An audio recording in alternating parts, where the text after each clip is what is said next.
میں یہ عرض کر رہا تھا کہ آپ کسی سنی مکتبہ فکر کے کسی شخص سے پوچھیں، وہ اہل حدیث ہو، وہ دیوبندی ہو، وہ جماعت اسلامی کا ہو، وہ بریلوی ہو، وہ کوئی، آپ شیعہ کے کسی مکتبہ فکر سے تعلق رکھنے والے کسی شخص سے پوچھیں، دنیا کے کسی مسلمان کہلانے والے سے، خواہ کسی علاقے کا، آپ اس سے پوچھیں کہ عید الفطر کس تاریخ کو ہوتی ہے، وہ کہیں گے یکم شوال کو ہوتی ہے عید الفطر۔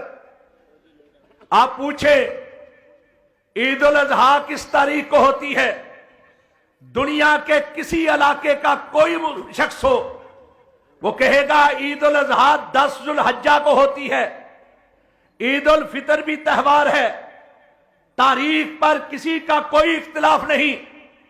عید الاضحیٰ بھی تہوار ہے، کسی کا کوئی اختلاف نہیں۔ حضرات پوچھیں، پڑھیں تاریخ کو، پوچھیں ان علماء سے، حتیٰ کہ جو بریلوی مکتبہ فکر سے تعلق رکھتے ہیں ان سے پوچھیں کہ پیارے رسول کس تاریخ کو پیدا ہوئے۔ مولوی امیر الدین نواں شہر ملتان کا اس کی کتاب اوجز السیر، اس میں لکھا کہ آپ 8 کو پیدا ہوئے یا 9 کو پیدا ہوئے یا 12 کو پیدا ہوئے، نہیں، مفتی مولوی امیر الدین نے لکھا کہ آپ 5 ربیع الاول کو پیدا ہوئے۔ مفتی امین الاحسان مجددی برکتی نے اوجز السیر میں لکھا کہ آپ 8 کو، 9 کو یا 12 کو پیدا ہوئے۔ حضرات مولوی احمد رضا خان بریلوی، جس کے نام پر یہ بریلوی مکتبہ فکر شروع ہوا، اس نے لکھا فتاوی رضویہ جلد نمبر 26 صفحہ نمبر 412، فتاوی رضویہ جلد نمبر 26 صفحہ نمبر 412، کہا آپ 8 کو پیدا ہوئے۔ زاد المعاد میں امام ابن قیم نے لکھا آپ 9 کو پیدا ہوئے، 8 کو پیدا ہوئے۔ طبقات ابن سعد میں لکھا آپ 10 ربیع الاول کو پیدا ہوئے۔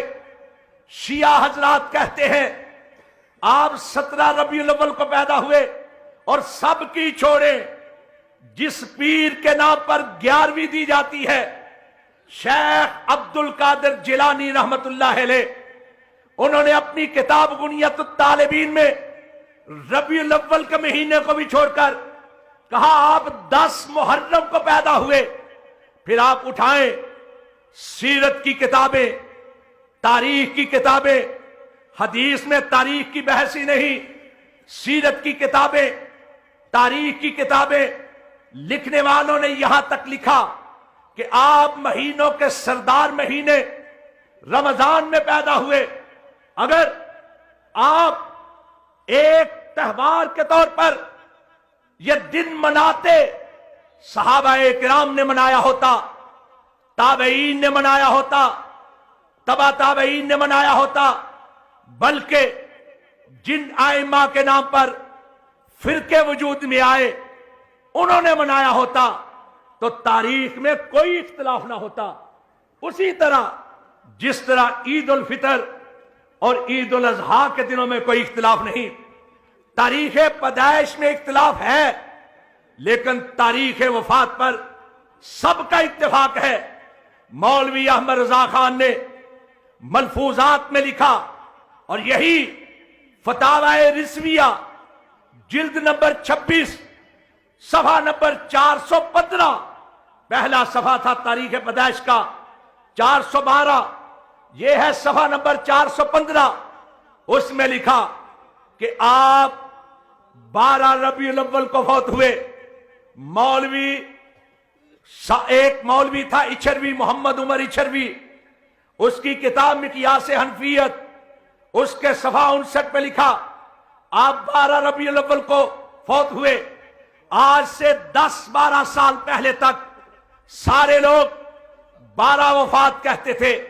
اب ہم سے پوچھیں، ہم یہ دن کیوں نہیں مناتے؟ ہمیں کسی نے مجبور نہیں کیا کہ ہم لوگوں کے طعنے برداشت کریں، لوگ ہمیں گالیاں دیں، ہمارا مذاق اڑائیں۔ ذرا اس رخ سے سوچیں کہ جب سارے مانتے ہیں کہ آپ 12 ربیع الاول کو فوت ہوئے، تو اہل حدیث نبی کی وفات کے دن جشن نہیں منا سکتا۔ اس انداز سے کبھی سوچیں، کبھی اس انداز سے سوچیں۔ تم مانو کہ آپ 12 کو فوت ہوئے، بفرض محال اگر تم اپنے بڑے احمد رضا خان کے خلاف، مولوی امیر الدین کے خلاف، مفتی امیم الاحسان کے خلاف، 11ویں والے پیر کے خلاف 12 ربیع الاول کی پیدائش کو مان بھی لو، تو یہ بھی تو مانتے ہو کہ اسی دن فوت ہوئے۔ اب میں سوال کرتا ہوں، اگر کسی کو عرصے کے بعد، دعاؤں کے بعد، منتوں اور منتوں کے بعد بیٹا پیدا ہو، شادی کے کئی سال کے بعد اس کی خوشی دیدنی ہوتی ہے، بڑی خوشی ہوتی ہے، مبارکبادیں پیش ہوتی ہے، بڑا خوش ہوگا، بڑا نہال ہوگا۔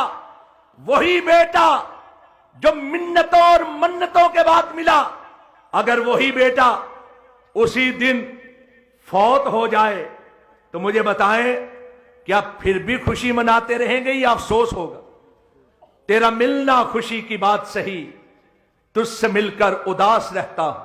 وہ ساحر لدھیانوی نے کہا تھا، چند کلیاں نشاط کی چن کر مدتوں محو یاس رہتا ہوں، تیرا ملنا خوشی کی بات صحیح، تجھ سے مل کر اداس رہتا ہوں۔